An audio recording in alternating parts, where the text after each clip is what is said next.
Il-Ministru tal-Enerġija Konrad Mizzi ħabbar li se jkollu uffiċċju fl-impjant ta' Dellimara bilan li jitwettaq skont il-miri kollha l-proġett tal-Gvern għal bini ta' impjant li jaħdem bil-gass u b'teknoloġija nadifa. F'kummenti lil mezzi tax-xandir fit-tmiem ta' konferenza dwar l-enerġija sostenibbli u rinnovabbli, Konrad Mizzi qal li f'April se jkun qed toħroġ sejħa pubblika ta' espressjoni ta' interess fuq livell internazzjonali biex ikun jista' jinbena dan l-impjant. Qal li l-Gvern irid jagħlaq dan il-proċess sal-aħħar tas-sajf. Sostna li bħalissa hemm grupp ta' esperti li jinkludu inġiniera li qed jaħdmu fuq dan il-proġett.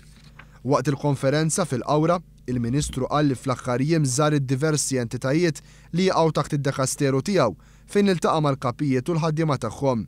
Qal li dawn il-laqgħat saru bilan li jibda proċess ta' kollaborazzjoni f'dan il-qasam fejn isiru magħrufa l-isfidi fl-istess waqt li jkunu sfruttati l-opportunitajiet kollha.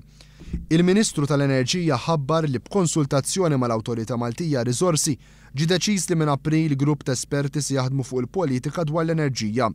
B'hekk, l-Awtorità Maltija Riżorsi se tkun tista' tiffoka fuq ir-regolamentazzjoni u mhux fuq il-policies. Qal li din hija r-regola f'pajjiżi barranin u li dan se jwassal biex l-awtorità topera bħala regolatur indipendenti.